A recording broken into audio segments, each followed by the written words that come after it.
Coming up on Network Africa, Democratic Republic of Congo and Rwanda to sign a peace agreement next week in Washington, D.C.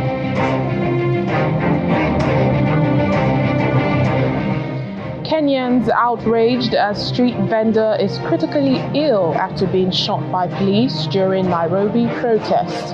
Thus,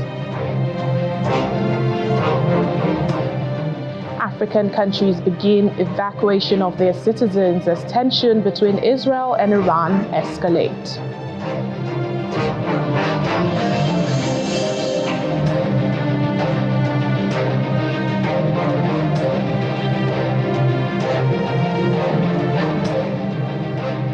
Hello and welcome to the program today. I'm Layo Olarinde. Officials from Rwanda and the Democratic Republic of Congo have reached a draft agreement that could end decades of conflict in eastern DRC.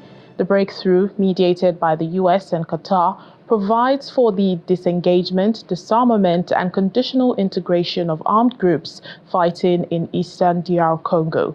The U.S. State Department said technical teams had initialed the draft text on Wednesday ahead of a formal signing ceremony next Friday to be witnessed by U.S. Secretary of State Marco Rubio.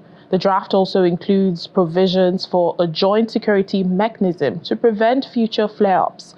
The peace deal is expected to be formally signed next week. According to a statement, the deal was reached during 3 days of constructive dialogue regarding political, security, and economic interests between officials of the two countries in Washington. The deal could open the way for billions of dollars of Western investment in the mineral-rich region, which has been plagued by conflict for 3 decades. However, analysts say that many questions still remain about the contents of the peace deal.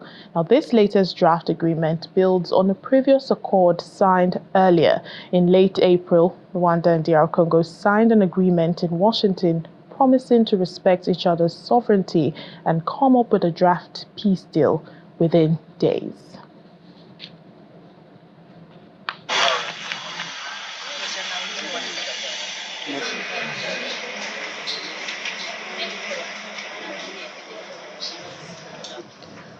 We're in Kenya now, where protests continued in Nairobi on Wednesday as citizens took to the streets to express their dissent during a wave of demonstrations to denounce the violence targeted at demonstrators.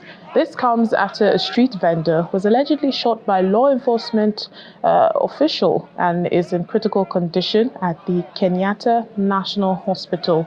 The protest, which held at the hospital, where students of the Kenyatta University rallied at the facility. Police were also there, deployed at the site.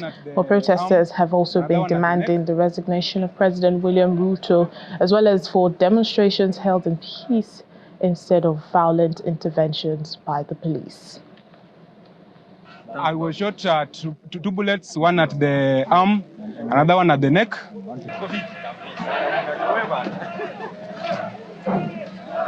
I want to tell William Ruto that no amount of threats will threaten us. No amount of intimidation will intimidate us. The streets belongs to the people, and will be to the streets until you get out of power. One time. And so we are demanding that tomorrow's demonstrations be peaceful, be massive, until we get accountability for all the excesses that have been unleashed upon us by the regime of William Ruto. An object believed to be a bullet was removed. The patient thereafter was transferred to the intensive care unit, where he is being cared for up to this moment. While his condition is critically ill, he is alive and is under close round-the-clock observation and care by our dedicated medical team. In total, ladies and gentlemen, we received 16 casualties in our accident and emergency center yesterday from the demonstrations. The injuries that were described ranged from gunshot wounds to blunt trauma. In the meantime, the family of a Kenyan civilian who was shot by police during the latest protests over the alleged killing of a blogger in police custody, they're demanding accountability for the violence. The 22-year-old Boniface Kariuki, a hawker, was holding a packet of face masks and is believed to have been caught up in a confrontation with two officers in Nairobi, even as hundreds of protesters clashed with police. One officer who had concealed his face with a mask allegedly shot him at close range in the head as he walked away. The Tuesday's protests in the capital followed tensions over the death of the blogger Albert Ojwang, who was found dead while in custody at the Central Police Station. Ojwang was arrested on June 6 in Western Kenya for what the police called publishing false information about a top police official on social media. Police attributed his death to him hitting his head against the cell wall. However, activists have questioned the cause of Ojwang's death. Joining us now for more details on this story is Cyrus Sombati, a Kenyan journalist joining us from Nairobi. Hello, Cyrus. Thank you for your time on the program. Thank you for me, the show. It has been a week of protests in Kenya over the death of this blogger. Surely this has impacted on businesses and everyday life in the capital, Nairobi. Yeah, actually, because remember there were protests on Tuesday in Nairobi, which paralyzed the operations in Nairobi completely. And today, in as much as there were no protests, most business operators here come to the CBD, especially the central business district in Nairobi. So most shops were closed. There were few public service vehicles on the streets in Nairobi. And most people feared coming or venturing out of their homes because of what they experienced on Tuesday. So the impact is still being felt all over, and we are fearing that if it continues like this, it's going to have a huge impact on the economy at large. Now, these protests are centered around police brutality, and we've even heard from the president, calling for accountability. How much force is being used to quell protests? Well, the issue of police brutality has been an issue, it's true, and up to now, still people are complaining that police have not formed. Even the rallying now called for the next protest because there is massive protest which is planned for next week on Wednesday, which will be an anniversary for last year's protest against the finance bill. It's against police brutality. So we hope that the authorities will now listen to what people are demanding, that's to address the issue of brutality and justice for the people who have been killed. Apart from here in Nairobi, in Nakuru, there was somebody who was also shot. And Nakuru is around 20 kilometers away from Nairobi. And people are planning protests against the same issue on the same day next week on Wednesday. So police brutality seems to be the rallying call for now. Indeed, and the country has barely recovered from the trauma suffered by Albert Ojwang, the blogger, while in police custody. But then we see a policeman shooting a protester in the head. What has been done to this policeman, and also what is the status of the 21-year-old who was shot? Yeah, the man who was shot is very unfortunate. He's in the hospital in ICU, and he was operated for 2 hours. They removed a bullet from his head. He's in hospital. We hope he will recover because the hospital say that he's in good care of the hospital. The police officer who shot the hawker, together with another colleague who they were together when the shooting happened, they were produced in court today, and the court allowed that they be detained for 14 days. To allow the ongoing investigation of the shooting. The issue is still attracting much attention in the country and other regions because people are saying these are kind of a sign or a mark of police brutality. So we hope that Mr. Kariuki will recover so that he can be addressed on that police brutality is still with us here. Well, finally, Cyrus, what efforts have been made with regards to reforms? Because, like you mentioned earlier, this time last year, June, Nairobi was, in the heat of protests with the country rocked by the Gen Z protests. We're calling for the repeal of that controversial finance bill. And here we are, 1 year after Kenya is still in, the heat of protests. Yeah, it's because as I've told you, the organizers of the protest for anniversary of this, the last year's protest, they've given a notice that they're going to come out on next week Tuesday, or Wednesday rather. Today, Parliament rushed and passed the same finance bill, which was the cause of problem last year. So instead of them waiting for next week Tuesday, they passed it today, so that now it cannot coincide with whatever happened. There is a lot of tension still because the good thing is that the protest will be Nairobi alone because remember last year it happened in major cities in the country, apart from the fact that Nairobi was the most impactful one in terms of what happened because there was a breach in Parliament, many property were burnt down and all that. The destruction was huge. We hope that next week when they come, the protest will be peaceful away because the impact to the business community has had in Nairobi is huge, negative in a way. And the organizers are promising that it will be peaceful, and we hope it will be peaceful. And police have said that they are going to provide security for this protest to be peaceful and through. All right, then. Thank you so much, Cyrus Sombati, Kenyan journalist from Nairobi. Thank you for joining us. Thank you for having me the show. A group of Ghanaians have stormed the Nigerian High Commission at Roman Ridge, Accra, to protest what they describe as harassment, intimidation, and repeated violations of the rights of their fellow citizens living in Nigeria by the Nigerian Police and the Economic and Financial Crimes Commission, EFCC. The Concerned Citizens for Economic Justice and Freedom protesters say there is need for diplomatic intervention to ensure that Ghanaian businesses are protected in Nigeria. The convener, James Clark, says the body is calling on President Bola Tinubu and Ghanaian President John Mahama to intervene as he condemns what he describes as targeted attacks on Ghanaian businesses operating in Nigeria. The Nigerian companies were harassing him. He went to court. He succeeded. The name of the businessman? Yeah, Mr. Or the group? Okay, Mr. Essien Jonah. Okay. He is the main businessman. He has a couple of them around him who are Ghanaians, and I'll later mention them to you. But you see, the problem is that we live peaceful and harmony with our Nigerian brothers and sisters here in Ghana. They got married to our family and everything. Everything is smooth here.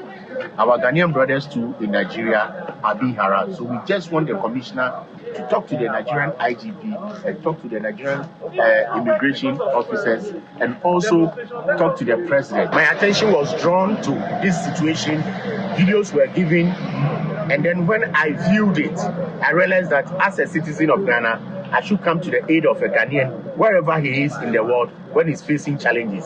Because as a patriotic Ghanaian, when I hear my brother being suffered or being bullied or being manipulated somewhere or abused somewhere, it is our duty to make sure that we call the commissioners of those departments or the countries to talk to their president and talk to their IGPs, talk to their immigration heads, so that everything that they are doing, they will stop and let the businessman do his business. Let's take a break now on the program. Still to come.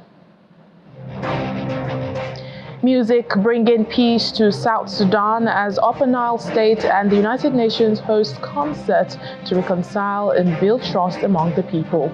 Please join us again.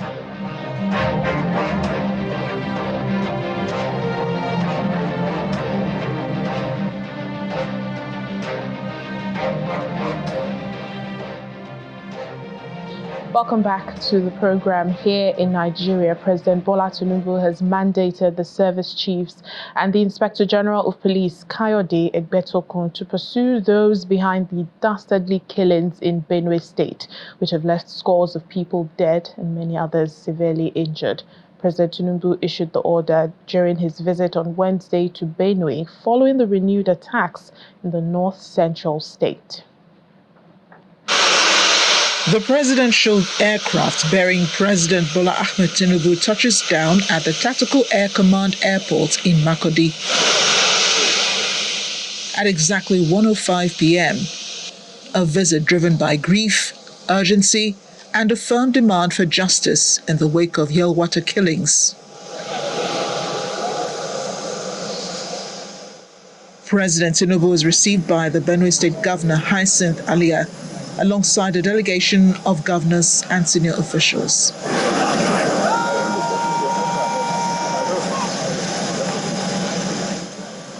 The president then proceeds to the Benue State University Teaching Hospital, where he visits victims of last Saturday's brutal attack on Yelwata. Some of them took 4 units of blood, 6 units, and multiple units. So if you have started at 4 points, means that we also have serious problems because we have to join the intestines at those points. He offers words of sympathy and solidarity to the injured, many of whom are battling life-threatening wounds. Elsewhere in Makurdi, the new banquet hall of the Benue State Government House is packed to capacity. Dignitaries present include traditional rulers, led by the Torativ, service chiefs, federal and state lawmakers, as well as APC national chairman and key cabinet ministers. President Tinubu enters the hall alongside Governor Hyacinth Alia as the high-level stakeholders meeting begins. Opening the conversation on the tragic killings in Benue State, the Torativ delivers a solemn appeal to President Tinubu. What we are dealing with in Benue is a calculated, well-planned, full-scale genocidal invasion and land-grabbing campaign by header terrorists and bandits, which has been on for decades and is worsening every year. Wrong diagnosis will always lead to wrong treatment. So we are dealing with something far more sinister than we think about. It's not learning to live with your neighbors. It is dealing with a war. We appeal to you to end the genocide going on in Benue State and the insecurity in all parts of Nigeria. We know you are capable of doing it, sir. If not, we'd say this more than this. Governor Alia then mounts the podium with an appeal to the federal government to establish state police and an intervention fund following the fresh wave of killings in the north central state. While we continue to mourn our losses and rebuild from the ashes of pain, we humbly urge the federal government to consider establishing a special intervention fund for communities affected by these incessant attacks in Benu State. Such a fund would go a long way in supporting the rehabilitation of the displaced persons, rebuilding of destroyed infrastructure, and restoring the livelihoods of our farmers and families whose lives have been upended. President, Federal Republic of Nigeria. Having listened attentively to the voices in the room, President Tinubu turned his focus to the nation's security chiefs and the Inspector General of Police, issuing firm directives, posing pointed questions, and demanding swift accountability. I give you the assurance that we will find peace. We will convert this tragedy to prosperity. Again and again. Police, I hope your men are on alert to listen to information. How come no arrest is being made?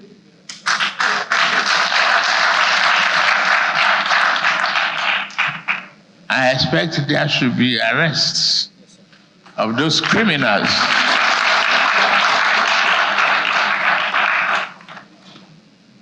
Christopher, thank you very much. I watch your comments, and we need to keep our ears to the ground. Let's get to those criminals. Let's get them out.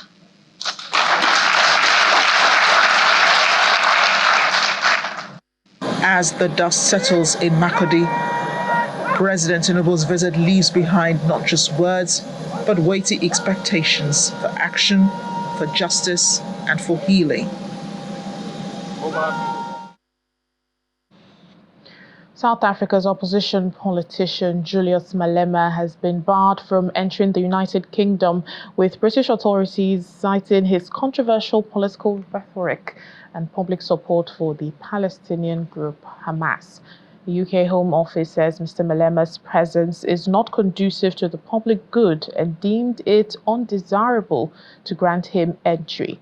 A letter reportedly shared with South African media outlined the reasons for the decision, which included Malema's public endorsement of Hamas following the group's deadly attacks on Israel last October.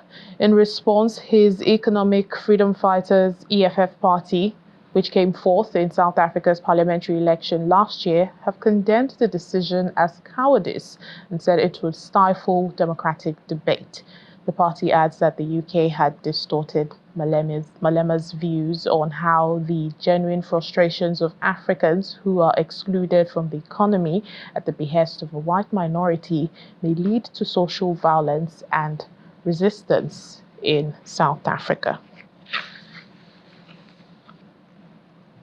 The family of Zambia's former president, Edgar Lungu, has stopped the return of his body from South Africa, accusing the government of breaching key agreements over his funeral. The arrangements had been finalized and his remains were due to be flown back home on Wednesday on a private charter plane after days of uncertainty and negotiations between the family and the government. But the family has now stopped that plan, saying it finds it very difficult to believe that the government will stick to their end of the agreement.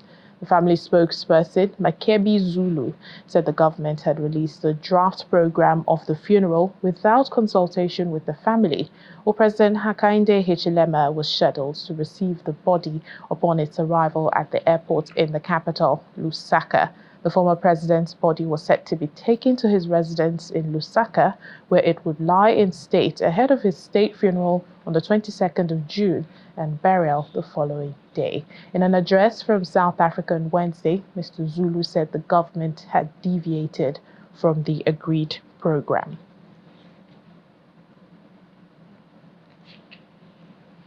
Several African countries have started evacuating their citizens from the Middle East as tensions between Israel and Iran escalate.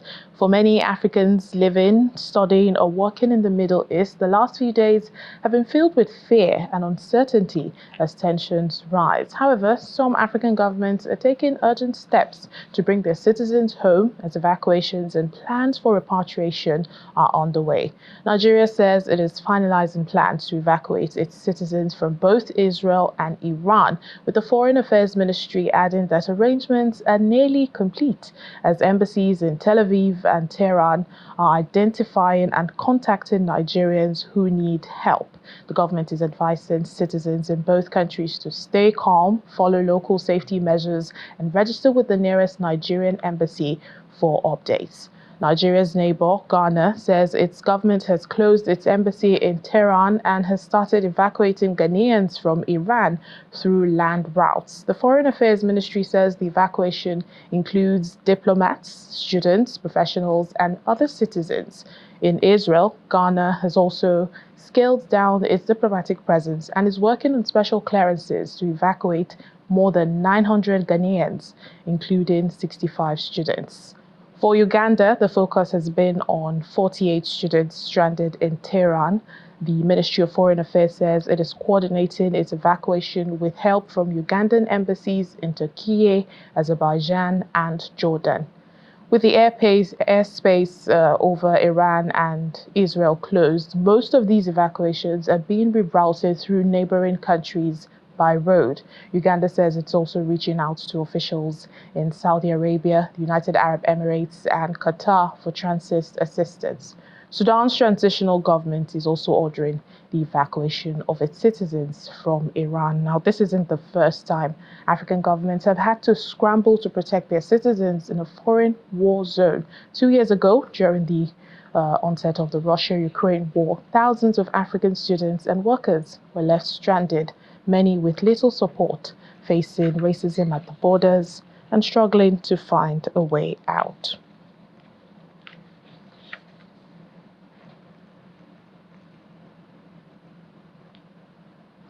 Well, music is seen as a powerful tool in South Sudan, uniting divided communities and leveraging on this power. The United Nations Peacekeeping Mission, in partnership with UNESCO, hosted a concert in Malakal, Upper Nile State, which has in the past month been the epicenter of conflict. The aim is to reconcile and build trust among people living here.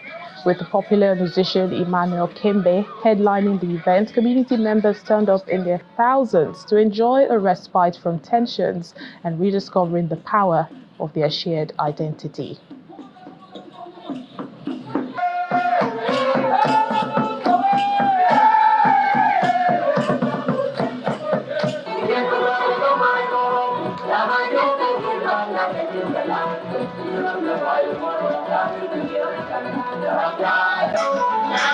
We are one nation.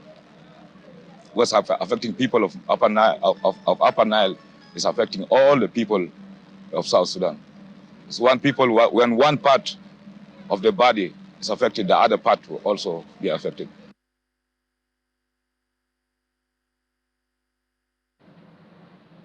And that's it on the program for today. Thank you for watching. I'm Layo Olayinde.